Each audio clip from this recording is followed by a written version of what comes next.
On our wedding anniversary, my wife turned to me in front of everyone, looked me straight in the eyes, and said, "I wish you had never been in my life." At that moment, I felt something break inside me. The next day, I didn't pretend nothing had happened. I sold the house, closed all the bank accounts, left everything behind without a trace, and quietly disappeared. Look, I've been through some pretty embarrassing situations in my life.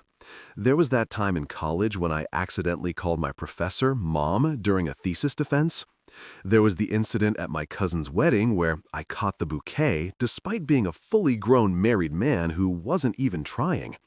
But nothing, and I mean absolutely nothing, could have prepared me for the atomic bomb of humiliation that Isabella dropped on me at our 10th wedding anniversary dinner. You know what's worse than being dumped? Being dumped publicly, with witnesses, at an event you paid for, surrounded by people who are going to gossip about this for the next decade.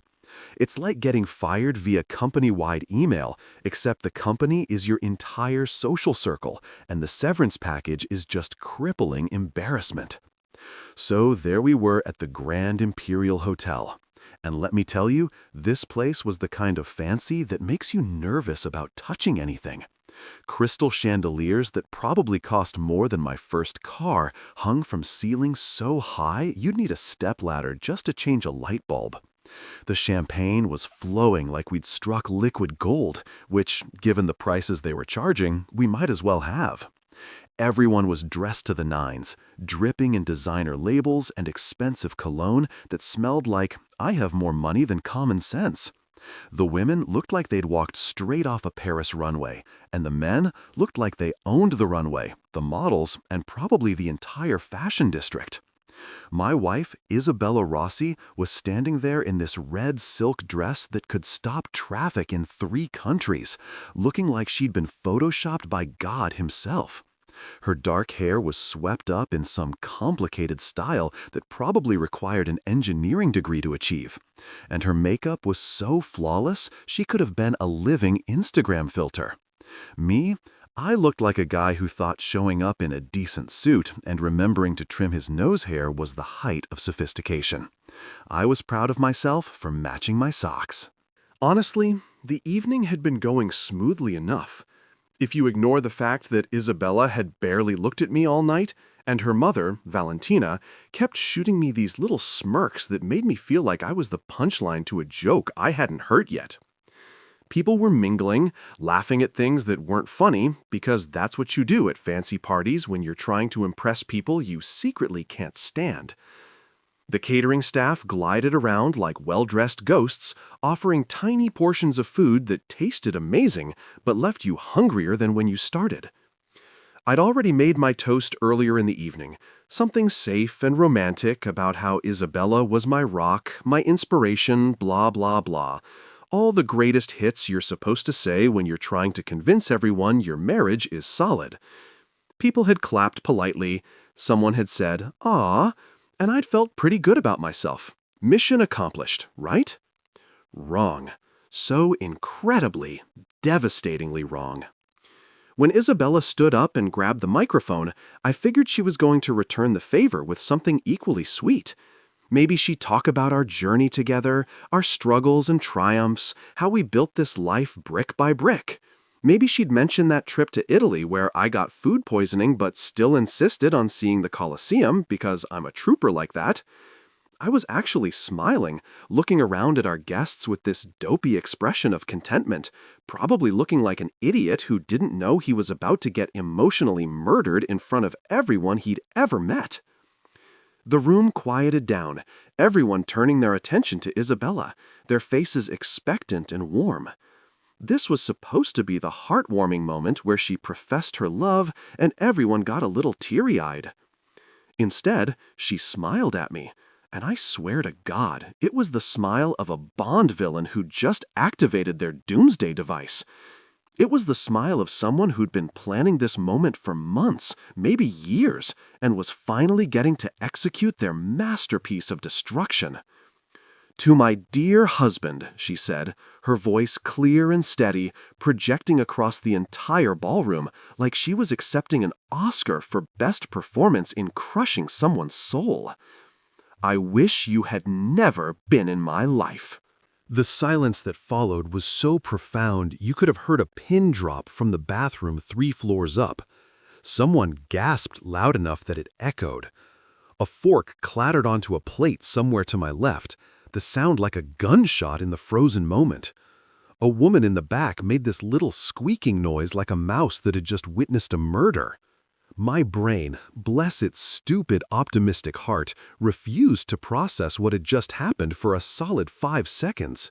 It was like my neurons were saying, "Nope, we didn't hear that. Let's rewind and try again." But there was no rewinding. Isabella was still standing there with that smile, that awful, beautiful, terrible smile.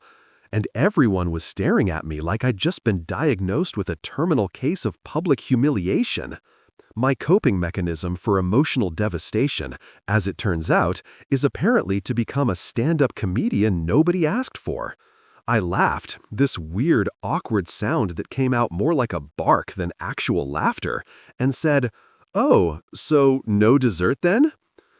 A few people made these uncomfortable chuckling noises, the kind of laugh you give when someone makes a joke at a funeral and you're not sure if it's appropriate to find it funny. Isabella didn't laugh.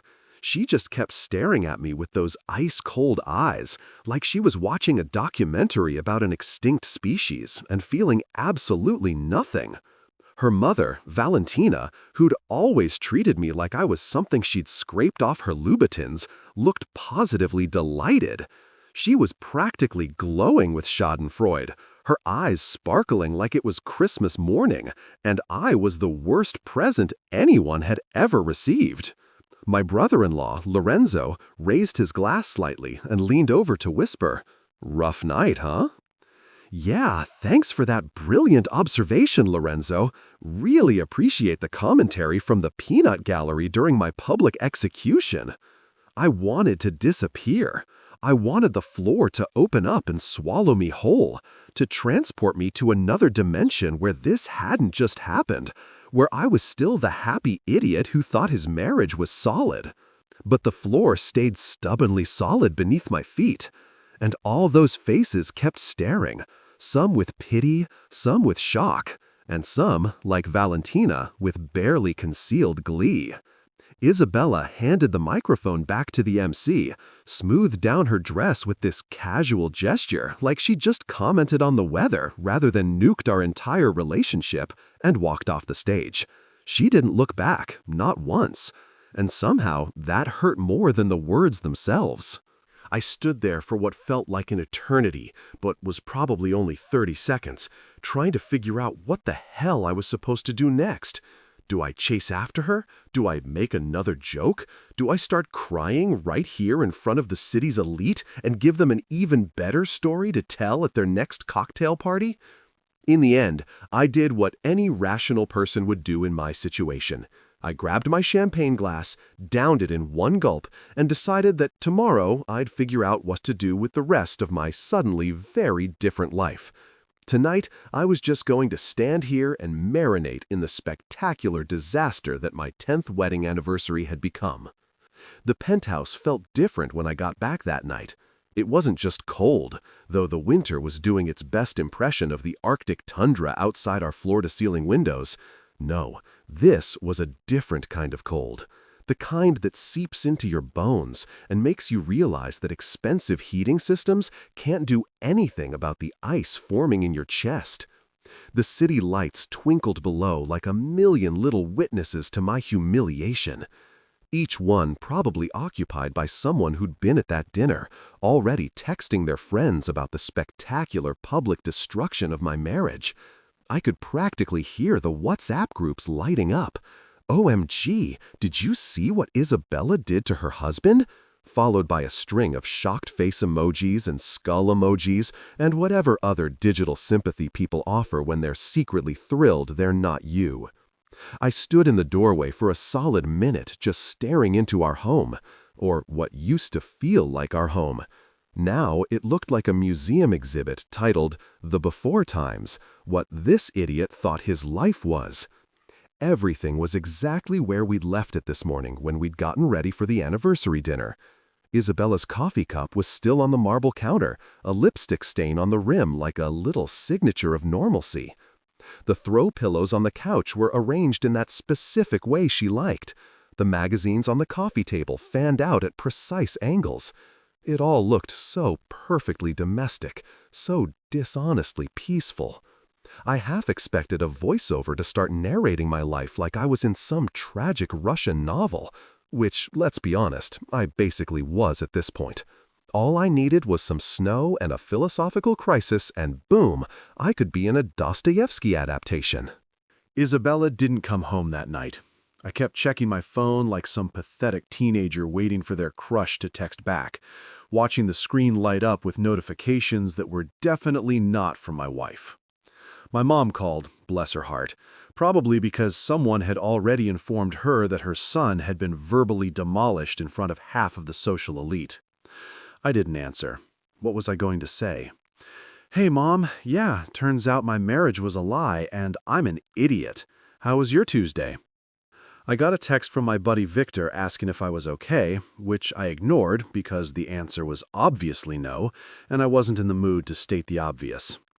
There were a few missed calls from numbers I didn't recognize, probably journalists or gossipy acquaintances looking for the inside scoop, like I was going to give interviews about my own destruction. I checked the fridge, because that's what you do when your life falls apart. You look for comfort in refrigerated goods. Spoiler alert, we had nothing. Some fancy cheese that probably cost more than a car payment, half a bottle of white wine that Isabella liked and I tolerated, and a container of leftover something that I couldn't identify and honestly didn't want to. Perfect. My wife had just publicly wished I'd never existed, and I didn't even have proper breakup ice cream to eat my feelings with. I grabbed the wine bottle, didn't bother with a glass because I was well past the point of pretending I had any dignity left, and went to sit on the couch. Our couch. The one we'd picked out together 3 years ago, after spending an entire Saturday arguing about whether gray or beige was more timeless. We'd gone with gray. Isabella had won, like she always did. Looking at it now, I couldn't remember why I'd cared so much about beige. The apartment was so quiet I could hear my own heartbeat, which was annoying because I'd rather not be reminded that my body was continuing to function despite the fact that my entire world had just imploded.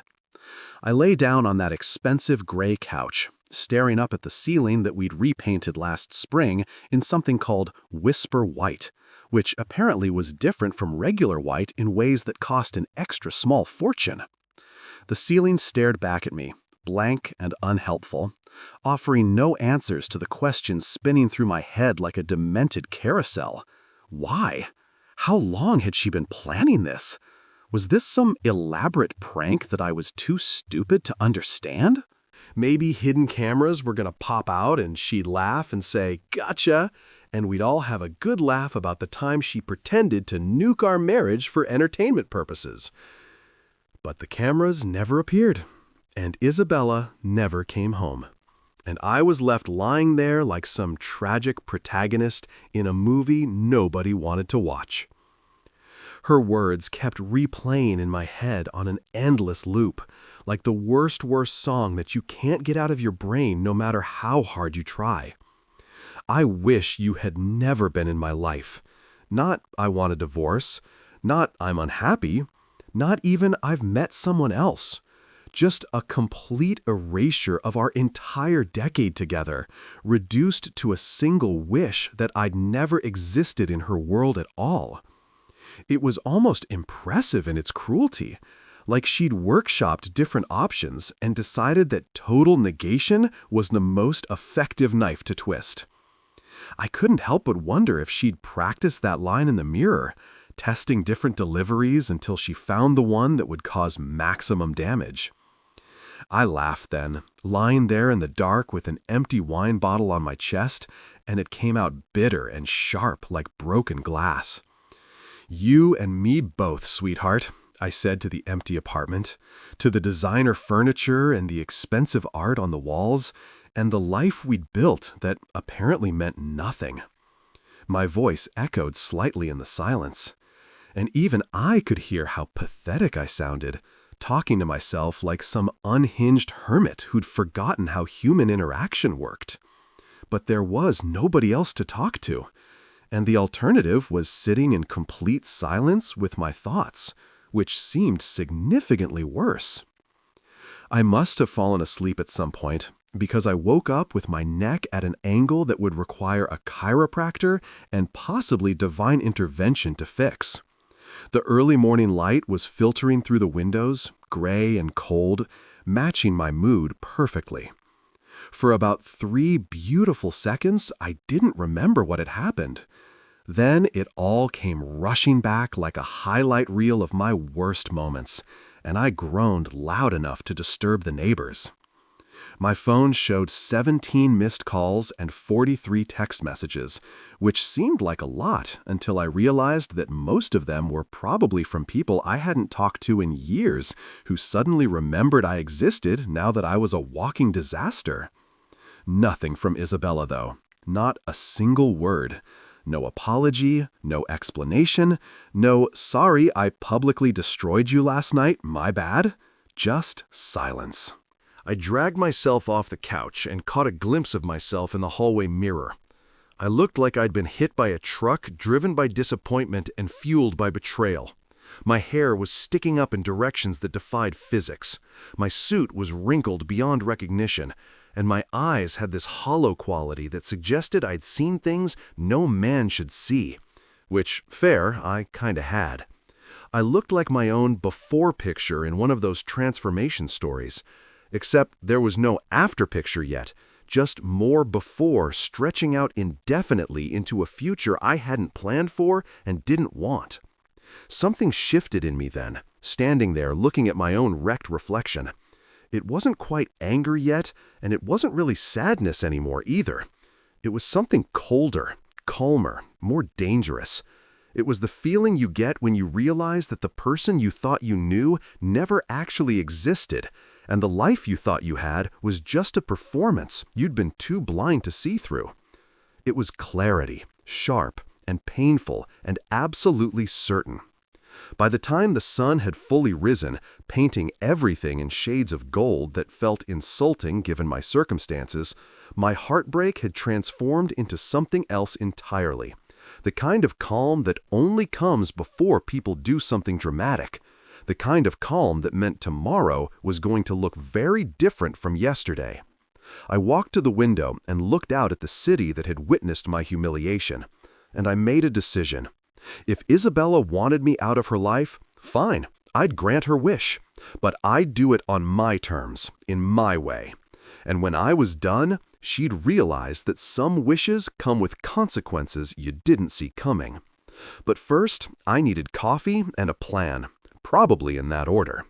First thing in the morning, after I'd showered away the physical evidence of my emotional breakdown and put on a fresh suit, because even in crisis, I apparently still cared about looking presentable, I called our lawyer.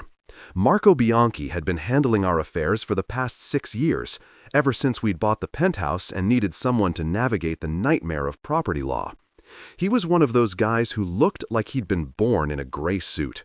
Emerged from the womb already wearing reading glasses and carrying a briefcase full of disappointment.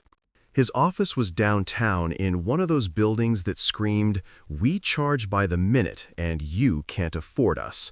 All marble floors and original art that probably cost more than most people's kidneys on the black market. I didn't make an appointment because, honestly, appointments felt like something people with stable lives did, and I was currently operating in crisis mode where normal rules didn't apply. I just showed up at 9 in the morning, probably looking like a man who'd spent the night wrestling with existential dread and losing, and told his assistant that I needed to see Marco immediately. She took one look at my face and must have decided that whatever was happening was above her pay grade, because she ushered me right in without the usual "let me check his schedule" dance. Marco was sitting behind his enormous desk that was probably made from the dreams of defeated clients, looking over some documents with that expression lawyers get when they're reading something that's going to cost someone a lot of money. He glanced up when I walked in, and I watched his professional mask slip for just a second as he registered my appearance. I must have looked worse than I thought. "Good morning," he said, carefully, like he was talking to someone who might be armed or emotionally unstable. Which, fair assessment. "This is unexpected. Is everything all right?" What a question. Was everything all right? Oh, sure, Marco, everything's peachy. My wife just publicly wished me out of existence in front of everyone we know. But other than that, living the dream. I sat down in one of his leather chairs that probably cost more than my first car and got straight to the point, because I didn't have time for pleasantries or small talk or pretending that this was a social visit. "Marco," I said, and my voice sounded steadier than I felt, which was a minor miracle. "I want to sell everything." He blinked at me, which was probably the most emotion I'd ever seen from him. Lawyers like Marco didn't do surprise very often. They trained themselves out of human reaction somewhere during law school, but I'd apparently managed to crack through his professional exterior. He set down his pen with deliberate care, folded his hands on the desk like he was about to deliver bad news to a terminal patient, and said, "Everything, sir. Could you be more specific?" "Everything," I repeated, because apparently he needed me to spell it out. "The penthouse, both cars, the vacation house on the coast that we used exactly twice in 3 years. That boat, Isabella insisted we needed even though neither of us can sail. The art collection, the furniture, that ridiculous espresso machine that costs more than a motorcycle. All of it. I want it sold, liquidated, turned into cash that I can actually do something with." I was on a roll now, the words coming faster as the plan solidified in my head. "Oh, and that overpriced blender she bought from some Italian designer that we never used because it was too beautiful to actually blend things with. Sell that too. Sell everything that isn't nailed down. And if it is nailed down, get a crowbar." Marco's expression had progressed from surprised to concerned, like he was watching someone have a breakdown in real time and trying to figure out if he should call security or a psychiatrist. "Sir," he said slowly, using that tone people use when they're trying to talk someone off a ledge, "are you sure about this? That's your entire life. Your assets, your home, your investments. You've spent years building this portfolio." He gestured vaguely at the folder on his desk that probably contained details about every expensive decision Isabella and I had made over the past decade. "If this is about a marital dispute, perhaps we should discuss more measured approaches. Mediation, counseling, a temporary separation." "It's not a dispute, Marco," I interrupted, and I couldn't help but laugh because calling what happened at that dinner a dispute was like calling the Titanic a boat accident. A dispute is when you disagree about where to go for dinner. This is something else entirely. And yes, I'm absolutely sure. In fact, I've never been more sure of anything in my life. Which is saying something, because I once convinced myself that investing in a friend's cryptocurrency venture was a good idea. That had lost me a small fortune before I'd learned my lesson about trusting people who use the word blockchain more than 3 times in a sentence. He studied me for a long moment, probably running through his mental database of divorce cases and trying to figure out where mine fell on the scale of amicable split to complete catastrophe. Eventually, he sighed, pulled out a fresh legal pad, and clicked his pen with the resignation of someone who knew they were about to have a very long day. "All right," he said, "let's start with the property. The penthouse is in both your names, correct?" And just like that, we were off to the races. For the next 3 hours, Marco walked me through the process of dismantling a life. We discussed market values and tax implications and the best strategies for liquidating assets quickly without losing too much money in the process. Apparently, when you're in a hurry to sell everything you own, people sense desperation like sharks sense blood, and they'll lowball you accordingly. But I didn't care. I wasn't doing this for maximum profit. I was doing it for maximum freedom. By noon, I'd signed more papers than I thought existed in the world. My hand was cramping from all the signatures, and I developed a newfound respect for people whose job involved paperwork, because this was exhausting. Each signature felt like closing a door on the past, sealing off another piece of the life I'd thought I had.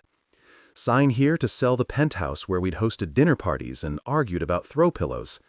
Sign here to liquidate the investment account we'd opened when we'd still believed in joint futures. Sign here to dissolve the vacation property where we'd spent exactly 4 days before realizing that the coast in winter was basically just expensive misery with a beach view. "What about the joint accounts?" Marco asked, flipping through his notes. "Right, the joint accounts, the ones where our money mingled together like our lives were actually intertwined. Shut them down," I said. "Transfer my half to my personal account. Actually, no, not my personal account." I had an idea percolating in the back of my mind, something I'd set up years ago on the advice of a paranoid business partner who'd insisted that everyone should have a backup plan. I have an offshore account in the Cayman Islands. I set it up 5 years ago and honestly forgot about it until right now. Transfer everything there. Marco's eyebrows climbed toward his hairline, which was the most animated I'd ever seen him. "You have an offshore account?"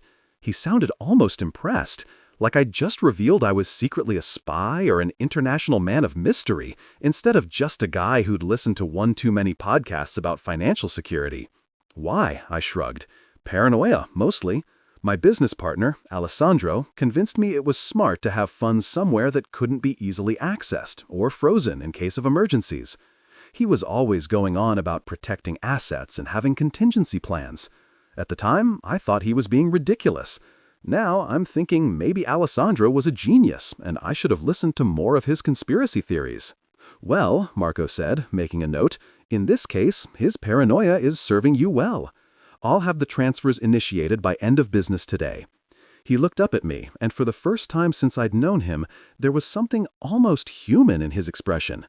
Not quite sympathy, but maybe understanding. "What about personal belongings? Clothes, items of sentimental value?" I'd already thought about that. Last night, in between staring at the ceiling and contemplating the meaninglessness of existence, I'd mentally cataloged what actually mattered to me. Turns out, not much. "One suitcase," I told him. "I'm packing one suitcase. Some jeans, sneakers, practical stuff. My grandfather's watch, the one he gave me before he died, and a photo of my dog, Rex, from when I was a kid." Rex had been a golden retriever with the IQ of a brick and the loyalty of a saint. He'd loved me unconditionally for 12 years without ever questioning whether I deserved it or wondering if he could do better. That dog had shown me more genuine affection than my wife of 10 years. Funny how that worked out. "That's it?" Marco asked. "That's it," I confirmed. "Everything else is just stuff. Expensive stuff, sure, but it's not mine anymore. It belongs to a life I'm not living." He nodded slowly and made another note. "And where will you go?"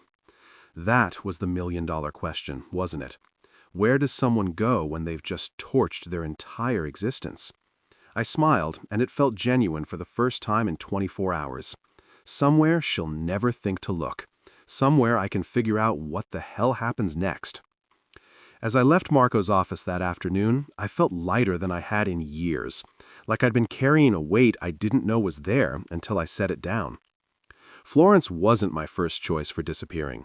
If I'm being honest, it wasn't even my second or third choice. But there's something poetic about going back to the place where it all started, like a detective returning to the crime scene, except the crime was falling in love, and the victim was my own stupid heart. Isabella and I had met here 12 years ago at some art gallery opening that I'd only attended because my buddy Silvio had dragged me there, promising free wine and culture. I'd found the wine at least, and I'd found Isabella standing in front of some abstract painting that looked like someone had sneezed colors onto a canvas. And she turned to me and asked what I thought it meant. I'd said it looked like a visual representation of a hangover. And she'd laughed, and that was it. Game over. I was hooked like a fish who didn't know the bait was poisoned. Now here I was, 12 years and one nuclear divorce later, stepping off a train with one suitcase and a plan that was about 60% spite and 40% survival instinct. The city looked different. Or maybe I looked different. Or maybe everything looks different when you're viewing it through the lens of complete emotional destruction. The light was falling in that picturesque way that makes tourists take photos and locals curse, bathing everything in gold like the world was trying to start fresh. I wished it was that easy. Just cover everything with beautiful light and pretend the mess underneath didn't exist. I'd found an apartment online, one of those places that doesn't ask too many questions as long as you pay in cash and don't throw wild parties or commit any obvious felonies. It was in a neighborhood that estate agents would generously call up and coming and everyone else would call sketchy but affordable. The building looked like it had been constructed during a different era by people who believed that buildings should be functional and aesthetically pleasing was bourgeois nonsense. Faded stucco, small windows, a stairwell that smelled like garlic and regret. It was perfect.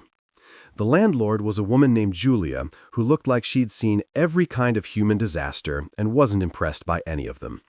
She had that particular Italian grandmother energy that suggested she could probably kill you with her bare hands if properly motivated, but would rather just collect her rent and ignore you. "You're Leonardo Costa?" she asked, squinting at me through the crack in her door like I might be there to rob her or sell her encyclopedias. That was my new name, the one I'd paid a questionable amount of money to a guy Marco knew who specialized in helping people become other people. Leonardo Costa. It sounded like a character from a spy novel, which I guess was fitting because I was kinda living in one now. "That's me," I confirmed, holding up the envelope of cash like it was a peace offering. Money talks in any language, and Julia's eyes brightened when she saw it. She opened the door wider, revealing an apartment that was about the size of my former walk-in closet and had roughly the same amount of natural light. "First and last month, plus deposit," she said, counting the bills with the efficiency of someone who'd done this 1,000 times. "No loud music after 10, no guests who stay longer than 3 days, no funny business." I wasn't entirely sure what constituted funny business in Julia's world, but I assured her that I was the least funny person on the planet right now, and she seemed satisfied with that answer. She handed me a key that looked like it predated the unification of Italy and left me alone with my new life, which currently consisted of one suitcase, one apartment that smelled like old cigarettes and somebody else's memories, and absolutely no idea what I was doing. The first thing I did was change my appearance, because apparently I was committing to this whole reinvention thing. I'd always been clean-shaven, the kind of guy who went to a barber every 2 weeks and paid too much for a simple haircut because Isabella liked it that way. My hair had been professionally styled, kept at a length that she approved of, colored to hide the gray that was starting to creep in at my temples. Looking at myself in the bathroom mirror of my new apartment under the fluorescent light that made everything look like a crime scene, I barely recognized the person staring back at me. Good, that was the point. I went to a pharmacy and bought box dye, the cheap kind that comes with instructions in 3 languages and warnings about possible allergic reactions. The woman at the counter looked at my natural dark brown hair and then at the box I'd chosen, which was labeled Midnight Black, and raised an eyebrow. "You sure?" she asked, in that tone that suggested I was making a mistake, but it was my mistake to make. "Positive," I told her, because nothing says new identity like committing to a hair color that would be a nightmare to grow out. I also grabbed a razor, some shaving cream, and, on impulse, a pair of reading glasses with clear lenses, because apparently I was method acting my way into becoming someone else. Back at the apartment, I spent the next hour transforming myself in a bathroom that was barely big enough to turn around in. The hair dye smelled like chemicals and broken dreams, and I had to leave it on for 30 minutes while contemplating my life choices. When I finally rinsed it out, my hair was black as midnight, like the box had promised, which made me look either mysterious or like I was going through a midlife crisis. Probably both. Then came the beard. I'd had facial hair on and off over the years, but Isabella had always preferred me clean-shaven, said it made me look more professional. Professional for what? I'd never asked. Now I took the razor and got rid of the stubble I'd been growing since the anniversary dinner, shaving my face smooth and then staring at this stranger in the mirror. Dark hair, clean-shaven, the cheap reading glasses perched on my nose. I looked like a completely different person. I looked like Leonardo Costa, whoever the hell that was. Some guy who lived in a tiny apartment in Florence and definitely wasn't a heartbroken idiot whose wife had publicly eviscerated him. I practiced introducing myself to the mirror, which felt ridiculous but seemed necessary. Hi, I'm Leonardo. Leo. I'm a translator. That last part wasn't actually a lie. I was fluent in English, French, and German thanks to an expensive international education and a semester abroad that my parents had insisted would broaden my horizons. Turns out those languages were about to save my ass because I needed money, and translating was something I could do from anywhere without anyone asking too many questions about my past. I set myself up with a laptop I bought with cash from some electronics store that looked one inspection away from being shut down, created new email addresses, new social media profiles with my new name, and a photo where my face was just blurry enough to be useless for identification. Started browsing freelance translation websites, the kind where businesses post jobs and desperate freelancers bid against each other in a race to the bottom. It wasn't glamorous work. I was translating user manuals for kitchen appliances and terms of service agreements that nobody would ever read, but it paid enough to cover rent and food, and the occasional bottle of wine for when the existential dread got too loud. By day, I was Leonardo, the translator, sitting in my tiny apartment with my laptop, converting technical German into passable English, and trying not to think about how far I'd fallen. By night, though, that's when the real me came out. That's when I'd pull up Isabella's social media on a burner phone I'd bought specifically for stalking my ex-wife because apparently healthy coping mechanisms weren't my strong suit. Instagram, Facebook, even that weird professional network that I'd never understood the point of. She was everywhere, smiling in every photo, living her best life without me. She changed her relationship status to single within 48 hours of that dinner, which seemed efficient, if nothing else. The photos were what killed me, though. Isabella at fancy restaurants with people I recognized from our old life, holding cocktails and laughing at jokes I couldn't hear. Isabella at a spa day with her friends, face masks and champagne, looking relaxed in a way I'd never seen when we were together. Isabella at what looked like a gallery opening, wearing that black dress I'd always loved, standing next to people in suits who probably had more money than God. And in every single photo, every single one, I wasn't there. It was like I'd been photoshopped out of her life, erased so completely that you'd never know I'd existed at all. Not one picture from our 10 years together, not one throwback post with a caption about moving forward, just nothing. Radio silence, complete erasure. I scrolled through months of her life, torturing myself with evidence of her happiness, and that's when I started noticing something. There was a guy who appeared in multiple photos, always sort of in the background, but increasingly present. Tall, probably 6'2" or 6'3", with that kind of effortless style that suggested he'd been born knowing how to tie a tie and order wine.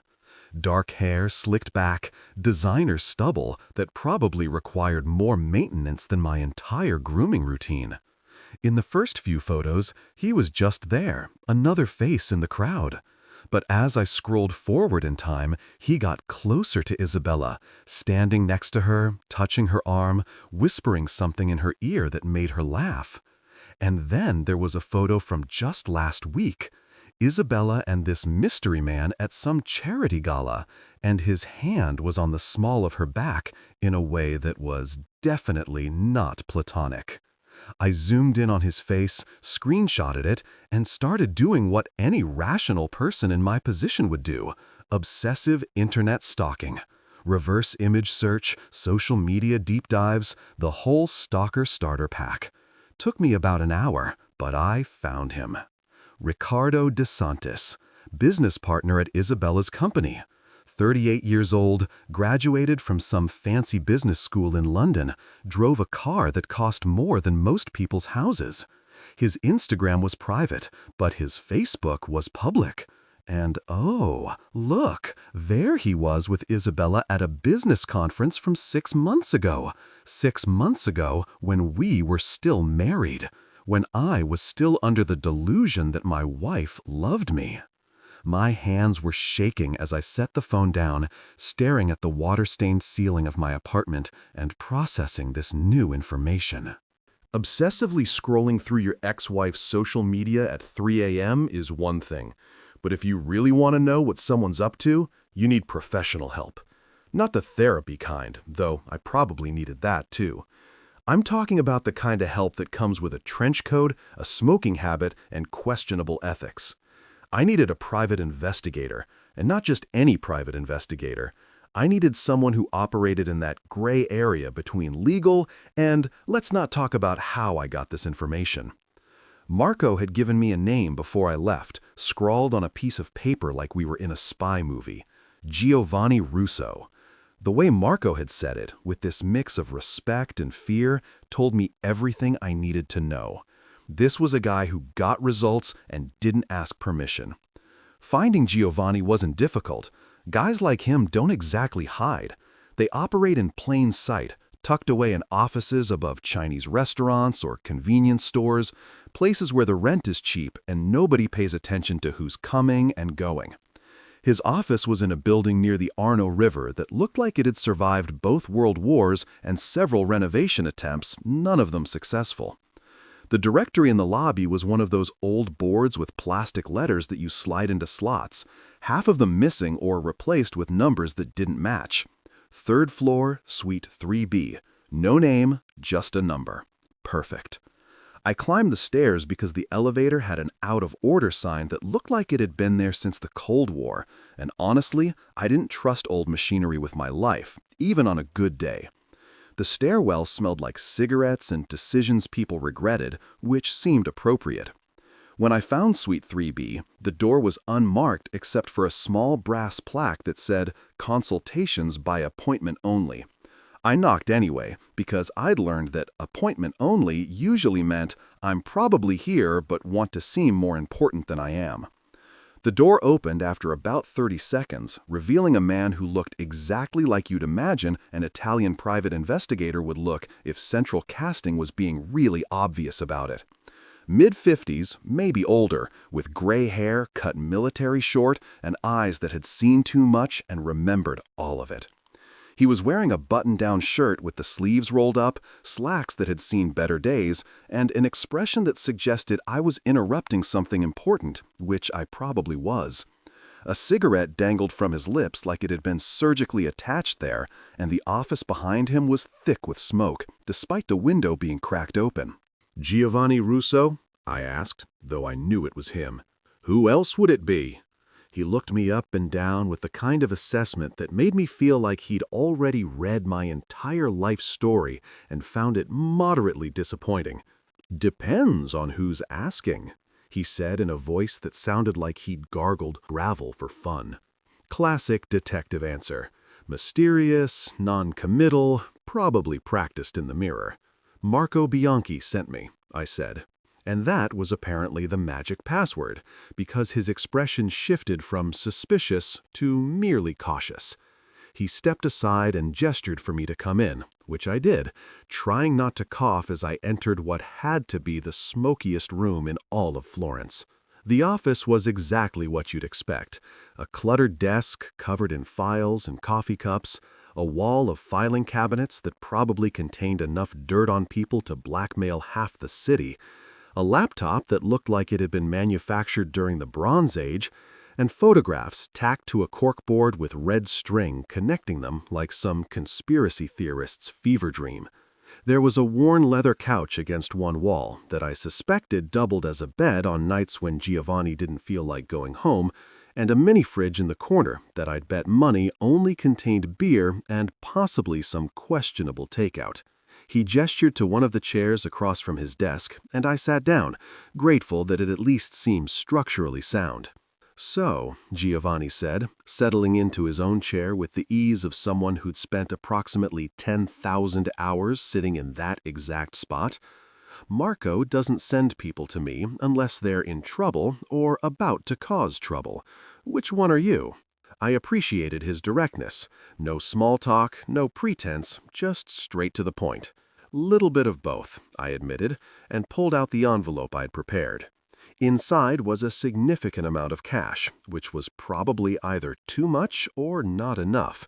I honestly had no idea what the going rate for private investigation was. I just grabbed what felt like a serious amount of money without being insultingly small. Giovanni took the envelope, counted the bills with practiced efficiency, and nodded once, like I'd passed some kind of test. "All right," he said, stubbing out his cigarette in an ashtray that was already overflowing with the corpses of its predecessors. "What do you need?" I slid my phone across the desk, showing him the photo I'd found of Isabella and Ricardo at that gala. "My wife," I said, then corrected myself because apparently my brain hadn't caught up with reality yet. "My ex-wife, Isabella Rossi. I need to know everything about her relationship with this man, Ricardo DeSantis. How long it's been going on, where they meet, what they're planning, everything." Giovanni picked up the phone, studied the photo for a long moment, and I watched something flicker across his face. Recognition, maybe, or just the calculation of a man figuring out how complicated this job was going to be. "Isabella Rossi," he repeated slowly, and let out a low whistle. "The Isabella Rossi? Real estate mogul? The one who's always in those society magazines wearing clothes that cost more than my car?" I nodded. "You've got expensive taste in ex-wives, my friend." "Had," I corrected, past tense. And trust me, the cost wasn't worth the return on investment. He almost smiled at that. Just a slight twitch at the corner of his mouth that suggested he'd heard similar sentiments from 100 other clients with expensive relationship problems. "And Ricardo DeSantis," he continued, pulling out a notebook that looked like it had survived a war. "Her business partner, I know of him. Slick guy, drives a Porsche, shows up at all the right parties with all the right people." He lit another cigarette, and I was starting to understand why the window was open despite the season. "You think they're having an affair?" "I know they are," I said, surprised by how calm I sounded. A few weeks ago, saying those words out loud would have destroyed me. Now they just felt like facts, like saying the sky is blue or city traffic is terrible. What I need to know is how long it's been going on and what else they might be up to. Because see, here's the thing. I leaned forward, and Giovanni mirrored the gesture, suddenly very interested. My wife, ex-wife, she didn't just leave me. She humiliated me publicly at our anniversary dinner in front of everyone we know. That's not normal divorce behavior. That's someone who wanted to destroy me, who wanted to make sure I was completely ruined before she moved on. "And you think there's more to it," Giovanni said. Not a question, but a statement. He got it. He understood that people don't usually go nuclear unless they're covering something up or protecting something. "I know there's more to it," I replied. "I can feel it. Call it intuition, call it paranoia, call it whatever you want. But Isabella is a planner. She doesn't do anything without a reason. And she definitely doesn't burn bridges unless she's absolutely certain she'll never need them again. Which means she's got something lined up. Something that made her confident enough to completely obliterate our marriage without a second thought." Giovanni was nodding now, scribbling notes in his terrible handwriting that probably only he could decipher. "All right," he said after a moment. "I'll look into it, but I need to be clear about something."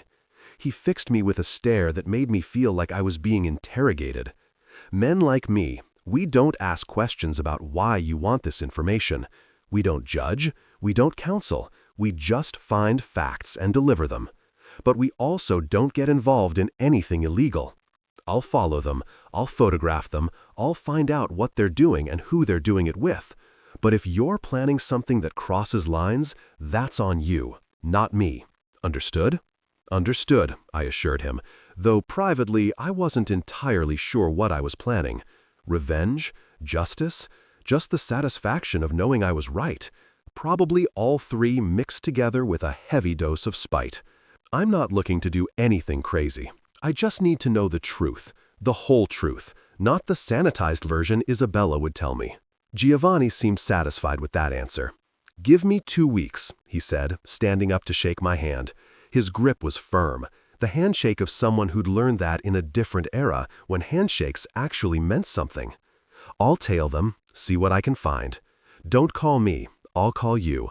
And for God's sake, don't do anything stupid in the meantime. Don't confront her, don't show up at her place, don't send threatening messages. You want this done right. You need to be patient and smart." 2 weeks felt like an eternity. But I agreed, because what choice did I have? I left Giovanni's office feeling like I'd just hired a hitman, except instead of killing someone, he was going to kill my illusions about my marriage, which, honestly, might hurt more. The next 14 days were torture. I threw myself into translation work, spending 12-hour days converting boring corporate documents from one language to another, trying not to think about what Giovanni was discovering. I started running, which I'd never done before, just putting on cheap sneakers and pounding the pavement along the Arno River until my lungs burned and my legs screamed. Physical pain was easier to deal with than emotional pain, and at least, when you're running, you can pretend you're running towards something instead of away from everything.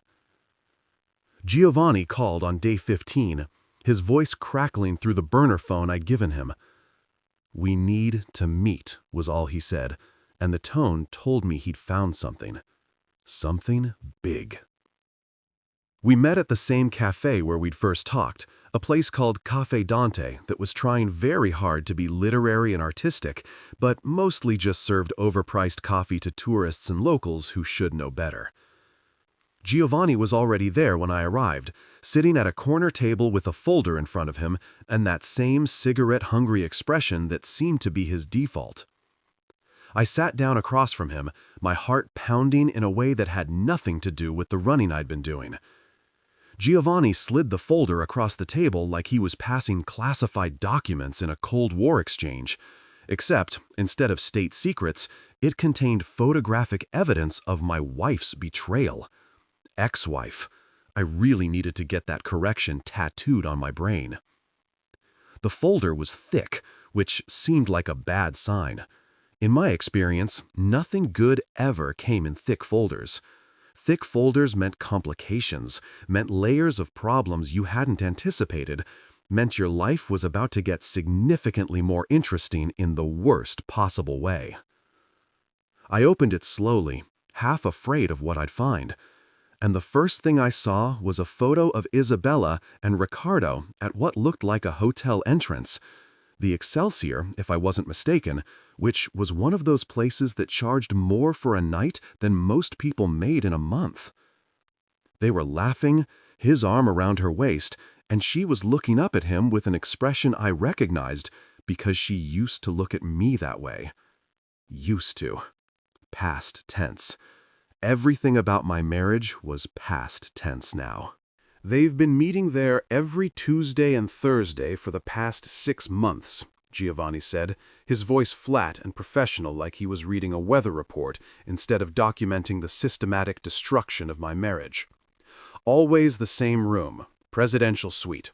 They check in separately, leave separately, but the hotel staff confirmed they're together. I talked to a maid who was very chatty after I bought her lunch and showed appropriate interest in her opinions about the guests." He lit another cigarette, and I was starting to think the man ran on nicotine and cynicism. "They're not subtle about it. Ordering room service, champagne, the works. Your wife has expensive taste in affairs." "Yeah, well, she had expensive taste in everything," I muttered, flipping through more photos. There they were at restaurants I recognized, places Isabella and I used to go. That felt particularly cruel, like she was rewriting our history with Ricardo in my place. There were photos of them at what looked like business meetings, except the body language was way too intimate for business. His hand on her knee under the table, her leaning in close to whisper something. The kind of casual touching that only happens when people are very comfortable with each other. 6 months, I repeated, doing the math in my head. So this started while we were still very much married, while I was planning our anniversary dinner like an idiot. It gets better, Giovanni said, and his tone suggested it absolutely did not get better. He pulled out another set of photos. These ones taken from a distance with a telephoto lens. Isabella and Ricardo at what looked like a construction site, examining blueprints with a group of men in hard hats. I followed them to this development project on the outskirts of the city. Big money, lots of investors. They're working on some luxury apartment complex that's supposed to be the next hot property for rich people with more money than sense. He tapped one of the photos, where a man in an expensive suit was shaking hands with Ricardo.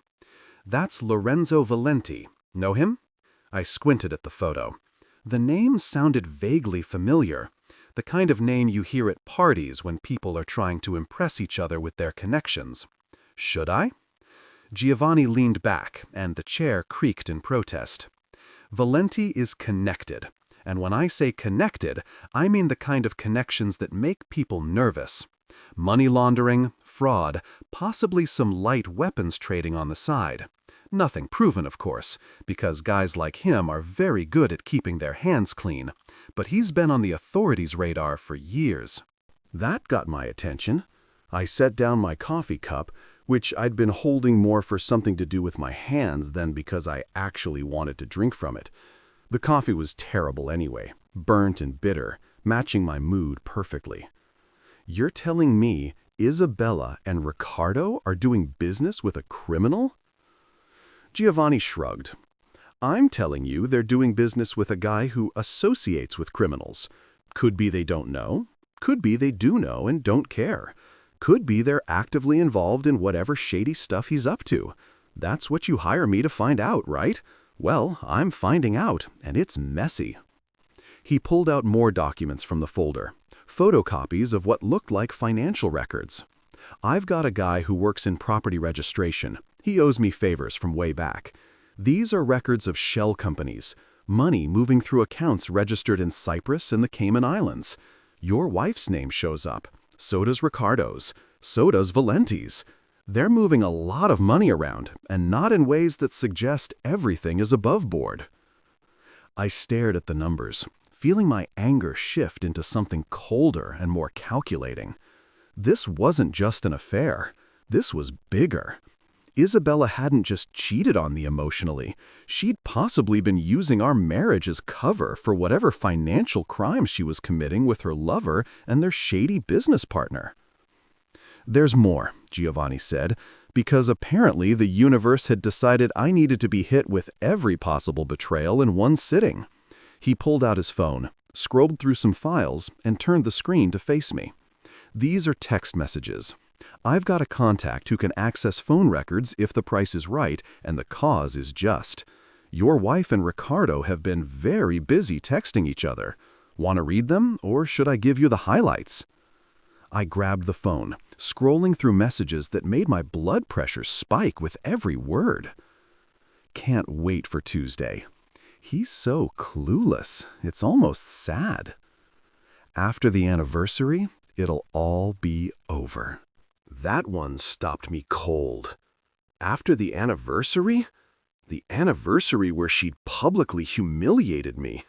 Once he's gone, we can start fresh. Once he's gone. I read that line 3 times, trying to parse what gone meant. Gone as in divorced and out of her life, or gone as in something more permanent? I looked up at Giovanni, who was watching me with the expression of someone who'd seen this kind of thing before and knew it never ended well. What do you think they meant by gone? I asked, hating how my voice shook slightly. He took a long drag from his cigarette. In my experience, nothing good. Could mean they were planning to divorce you and take everything. Could mean they were planning something worse. I've seen enough of these situations to know that when people start talking about someone being gone, you should probably watch your back. Make look like my fault, I read aloud from another message. What does that mean? Make what look like my fault? Giovanni leaned forward, his expression serious. Could be they were planning to frame you for something, set you up to take the fall for their business dealings. If things went south with Valenti and the authorities started investigating, having a convenient scapegoat would be useful. Rich guy, suddenly divorced, acting erratic, making bad business decisions? Easy to pin financial crimes on someone like that. The picture was coming together, and it was uglier than I'd imagined. This wasn't just infidelity. This was conspiracy. They'd been planning to destroy me legally and possibly financially, maybe even physically. That toast at the anniversary dinner wasn't a spontaneous decision born from unhappiness. It was calculated. It was a public declaration that I was unstable, unreliable, someone whose word couldn't be trusted when I inevitably protested my innocence. I felt something cold settle in my chest, pushing out the last remnants of heartbreak and replacing them with pure determination. I need copies of everything, I told Giovanni. Every photo, every document, every text message. I need proof of all of this. He nodded like he'd been expecting this. Already made you a complete set. It's in the folder. I also put everything on a flash drive because you should have redundant copies of this stuff. Trust me, you don't want to lose this evidence. He pulled out a small USB drive and slid it across the table. But I need to ask you something. What are you planning to do with this information? That was the question, wasn't it? What was I going to do?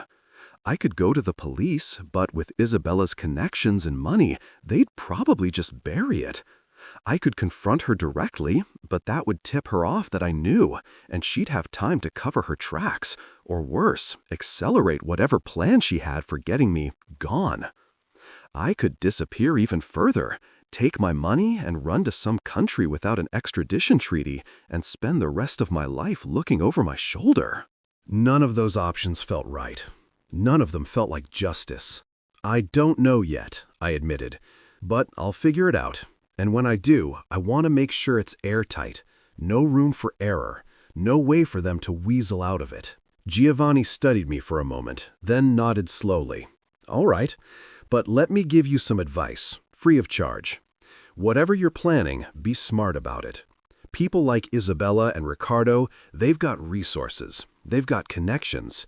If you come at them, you better make sure you don't miss, because you won't get a second shot. He stubbed out his cigarette and stood up, our meeting apparently over. Stay in touch. If you need more surveillance or information, you know where to find me. And watch your back. If they were talking about getting you gone, they might still be planning something. I left the cafe with the folder and flash drive feeling like I was carrying explosives. In a way, I was. This information could blow up Isabella's life, Ricardo's life, possibly bring down whatever criminal enterprise they were involved in with Valenti. But it could also blow up in my face if I wasn't careful. I needed a plan, and not just any plan. I needed something brilliant and foolproof and completely devastating.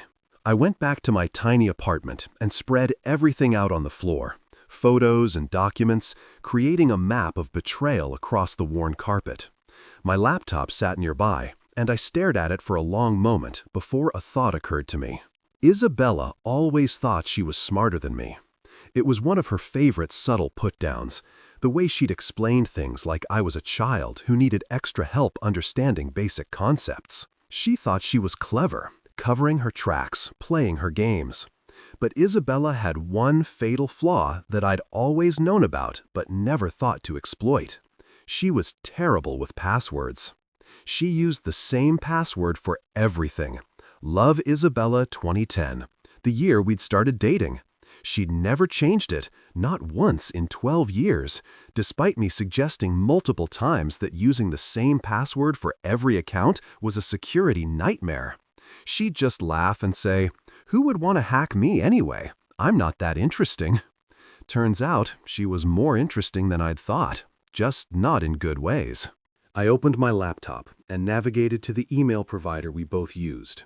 I typed in her email address, hesitated for just a moment, my finger hovering over the keyboard, crossing a line I couldn't uncross. Then I typed, "Love Isabella 2010." Hit enter.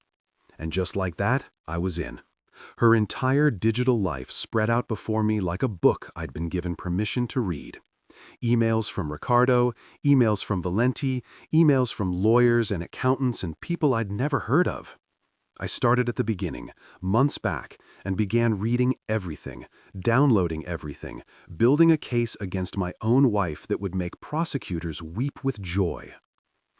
After spending 3 days reading through Isabella's emails like they were the world's most depressing novel series, I needed to disappear even further. Florence suddenly felt too close, too connected to the life I was trying to leave behind. I needed somewhere remote, somewhere nobody would think to look for me.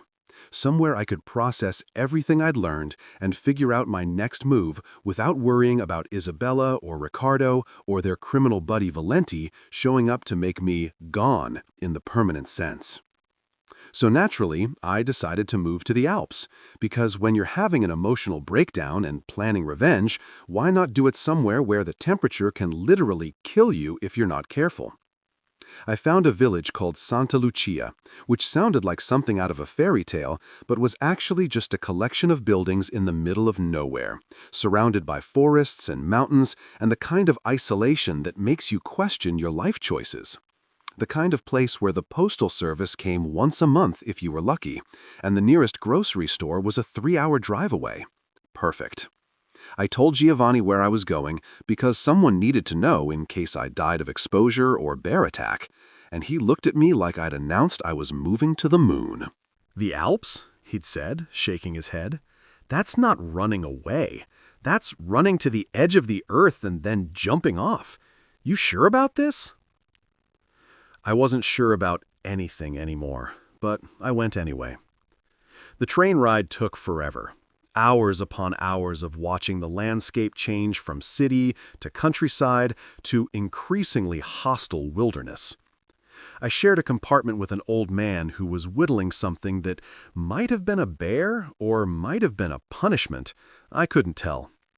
He didn't ask questions, which I appreciated, just shaved away with his knife and occasionally offered me pieces of dried meat that tasted like they'd been preserved during a different century. By the time I reached the closest station to Santa Lucia, I'd read every email in Isabella's account twice, memorized bank account numbers, and developed a plan that was either brilliant or completely insane, probably both. The cabin I'd rented sight unseen from a guy named Pietro, who I'd found through some sketchy online forum, was exactly as advertised, which is to say it was terrible but functional. 1 room, a wood stove that looked like it had been salvaged from a museum, a bed that was more of a wooden platform with a thin mattress, and walls that I suspected provided about as much insulation as a cardboard box.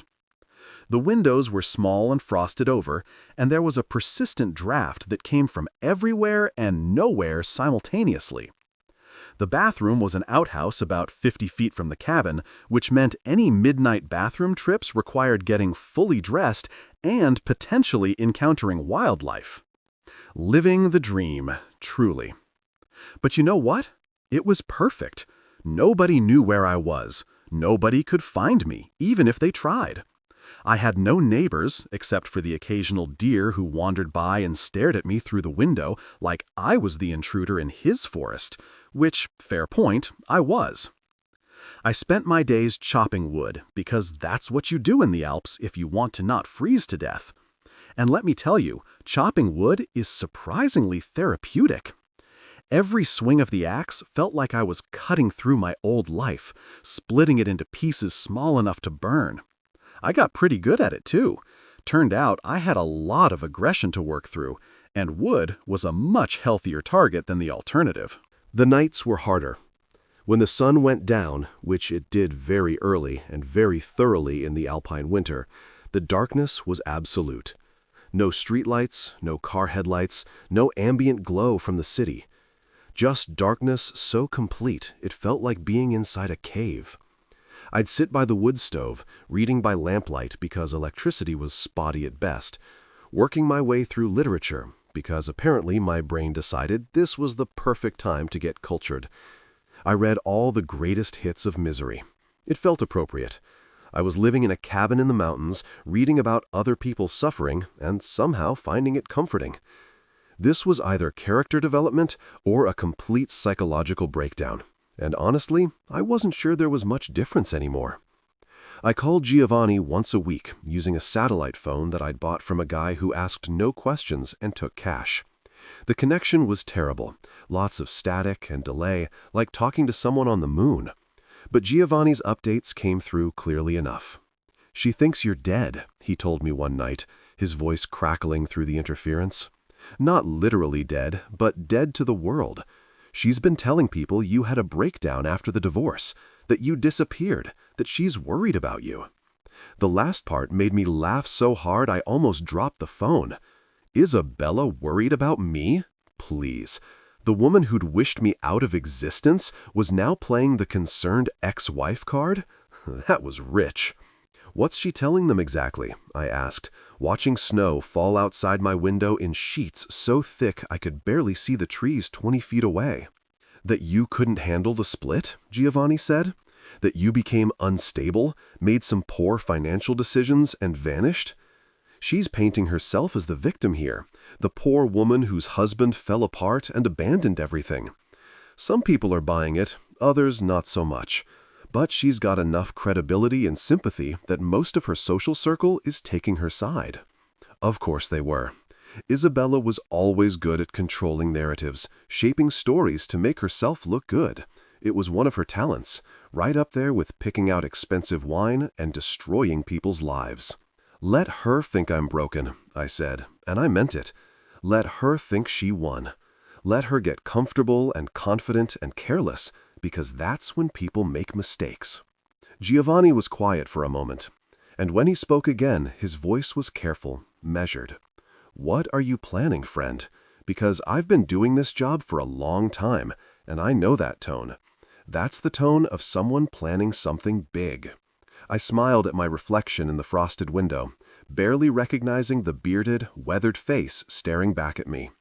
Revenge doesn't need fireworks, Giovanni. It needs patience and good Wi-Fi, and I've got plenty of both. The weeks blurred together in the mountains. Wake up, chop wood, eat something that could generously be called food but was mostly just calories to keep me alive, translate some documents for money, read more depressing literature, sleep, repeat. I grew a beard because shaving seemed pointless, and also because the extra face insulation was actually helpful in the cold. My hands got calloused from the axe work. I lost weight because apparently living in the Alps and eating mostly canned goods is a very effective diet plan, though I wouldn't recommend it. I looked like a completely different person from the guy who'd stood at that anniversary dinner. I looked like someone who'd gone to war and come back different, which, in a way, I had. But I wasn't just surviving out there in the wilderness. I was planning. Every night, I'd boot up my laptop, connect to the satellite internet that cost a fortune and worked about as well as you'd expect, and continue building my case against Isabella and Ricardo.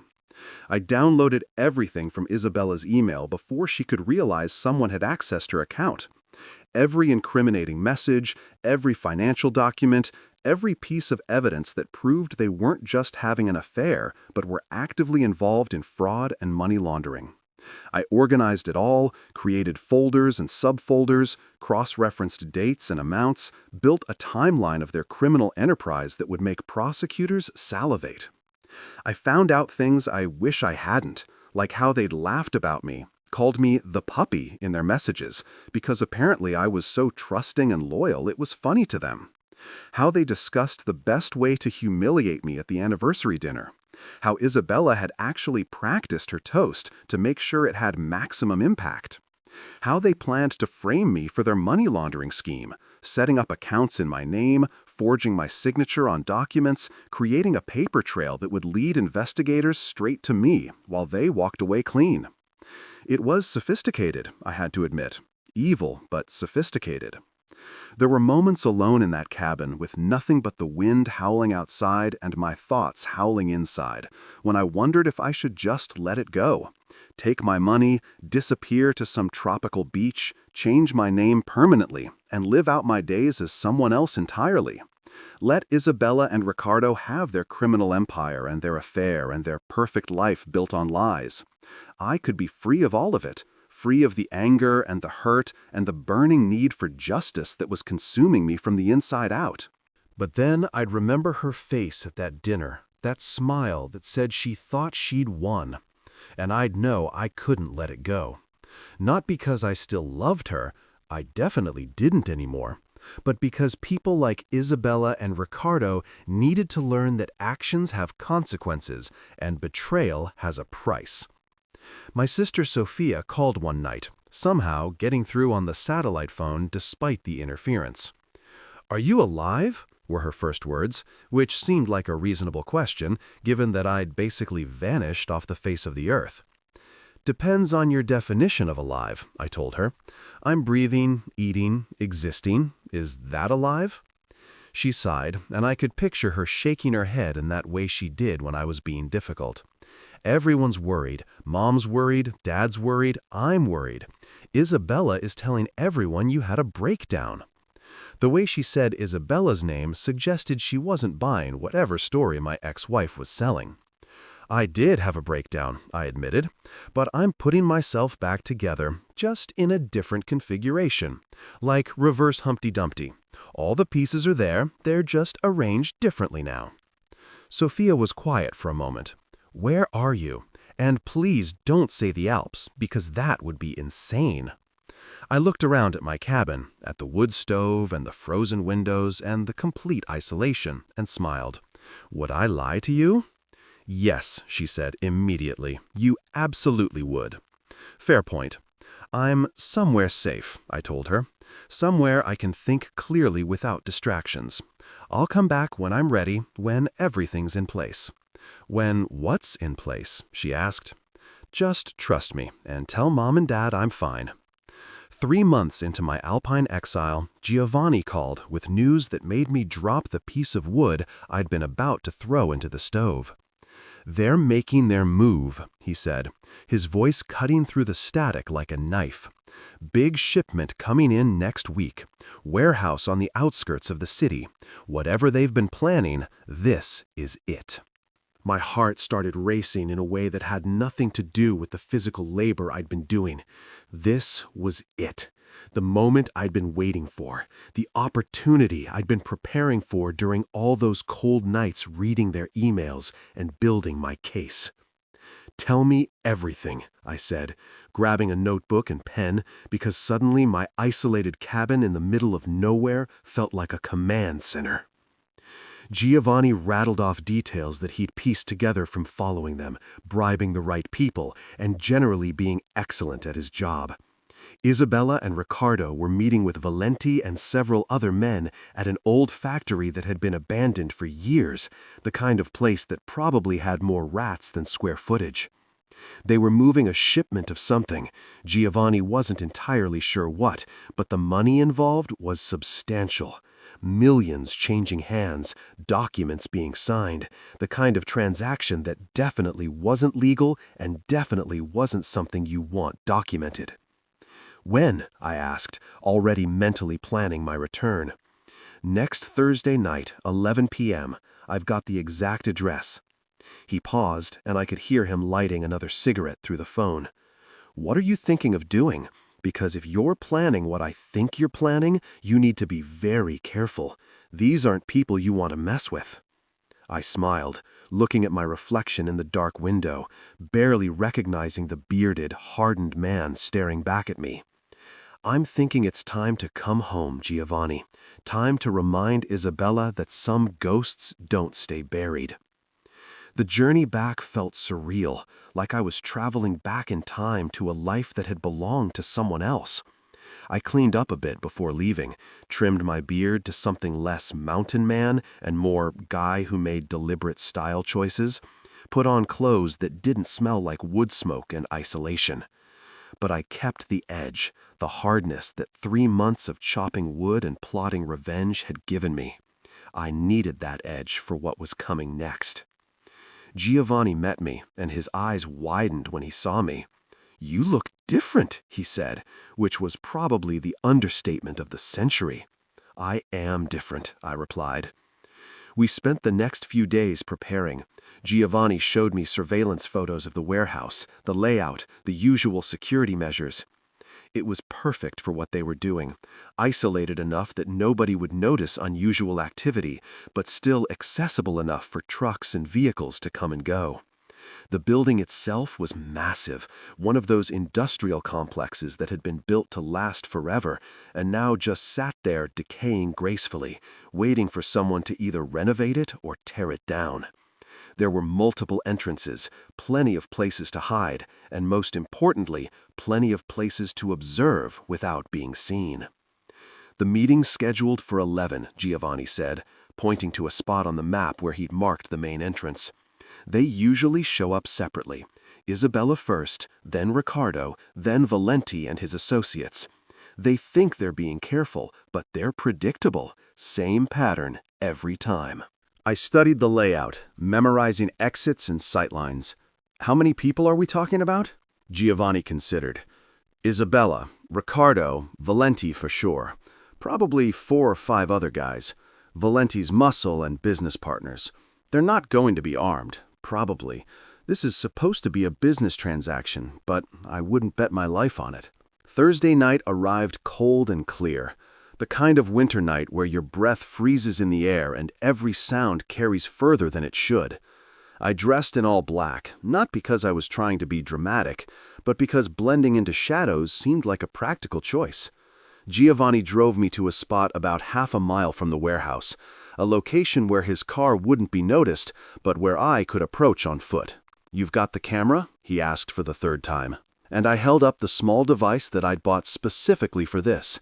High-quality video, night vision capability, audio recording, everything I needed to document whatever was about to happen. "I've got it," I assured him. "And I've got the evidence files backed up in 3 different locations. So even if something happens to me tonight, everything gets released automatically." Giovanni looked at me with something that might have been respect or might have been concern, possibly both. "You thought this through."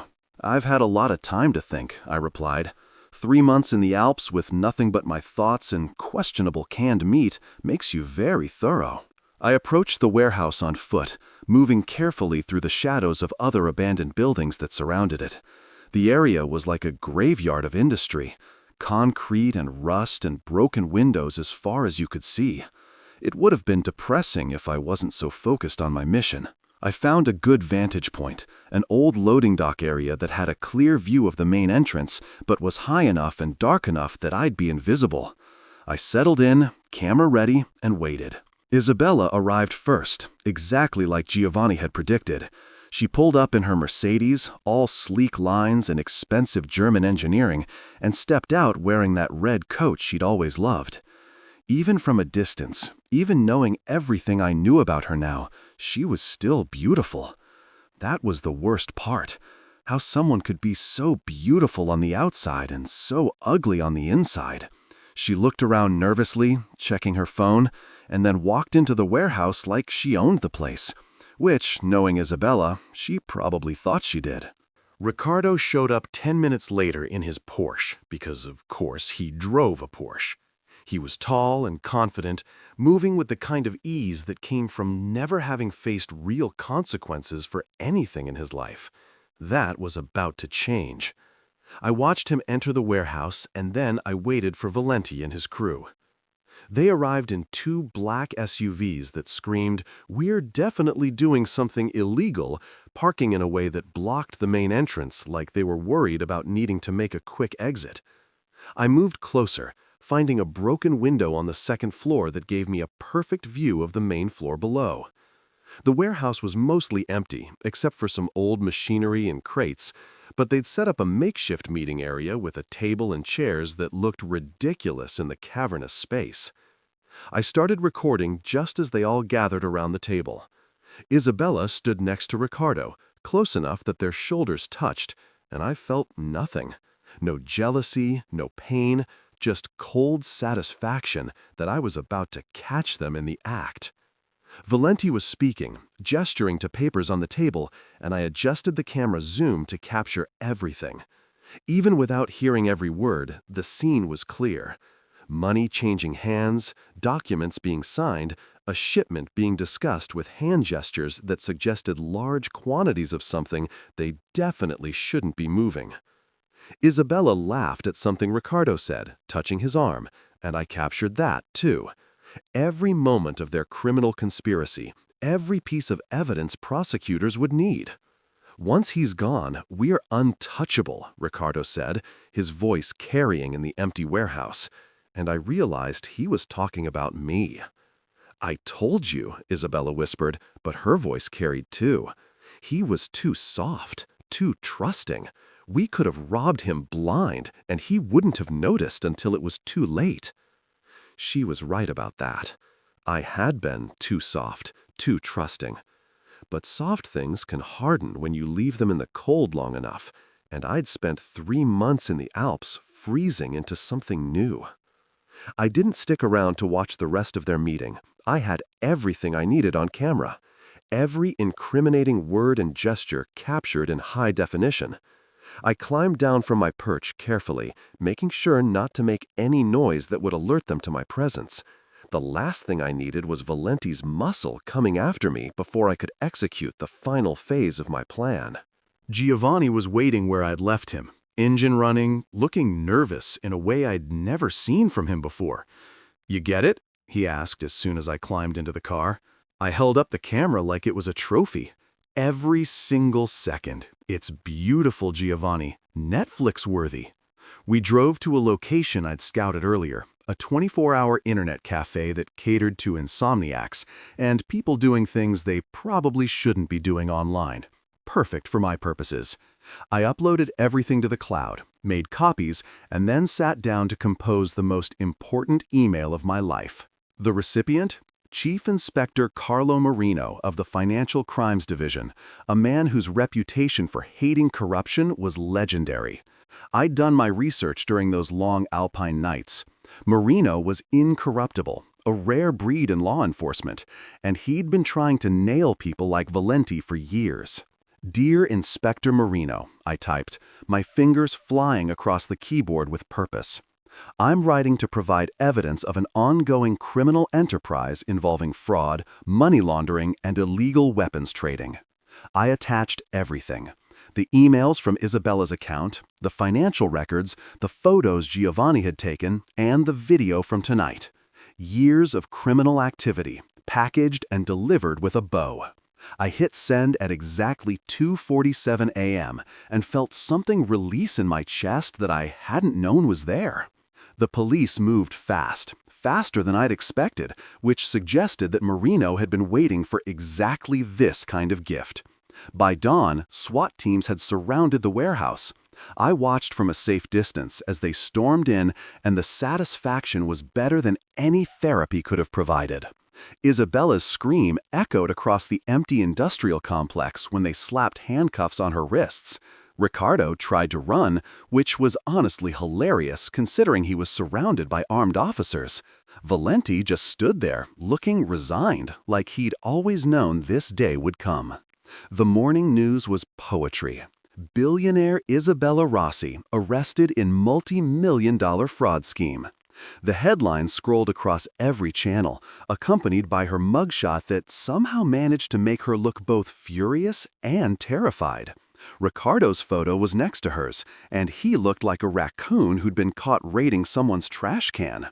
Valenti's mugshot completed the collection, stoic and unbothered, like getting arrested was just another Tuesday. Giovanni texted me a single word. "Finished?" I texted back, "No, Giovanni. They did it to themselves. I just held the mirror."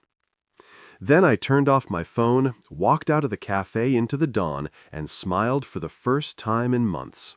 Real justice, it turned out, was even sweeter than I'd imagined.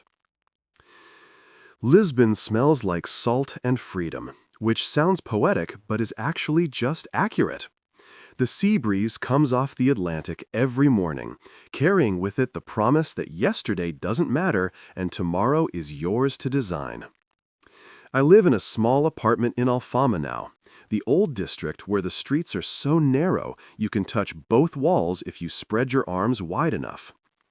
My neighbors are mostly elderly Portuguese ladies who treat me like an adopted grandson and occasionally leave food outside my door when they think I'm not eating enough. They call me Alex Costa, and they have no idea that name is as real as a $3 bill. My mornings start with coffee at a cafe down the street, where the owner, Miguel, makes the best espresso I've ever had, and doesn't ask questions about why a guy suddenly showed up speaking decent Portuguese and looking like he was running from something. Maybe everyone in Lisbon is running from something. It's that kind of city, full of people reinventing themselves against a backdrop of colorful tiles and ancient tramways. I spend my afternoons writing, which surprised me as much as anyone.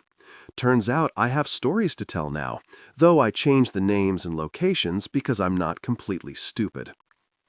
My sister Sophia calls sometimes, usually when she's had wine and is feeling nostalgic. "You're really never coming back?" she asked last week, and I could hear city traffic in the background, that familiar sound of horns and shouting that I don't miss at all. "Nope," I told her, watching sunset paint the Tagus River gold from my window. "They already had their shot at me, and they missed." She laughed at that, but it was sad laughter. "Mom asks about you, Dad too. They want to know when you're coming home for a visit." "Tell them maybe next year," I said, lying through my teeth, because we both knew I wasn't coming back. "Tell them I'm happy." Because I actually am. And that's the weird part, the part that makes this whole ridiculous story worth it. I'm happy. Not in the fake way I was happy when I was married to Isabella, pretending everything was fine while ignoring the cracks forming beneath my feet. Real happy.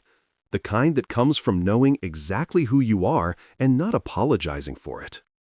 Sometimes I wonder if Isabella ever thinks about that toast, if she ever regrets wishing me out of her life while she's sitting in whatever prison cell they've got her in. Probably not. People like Isabella don't do regret.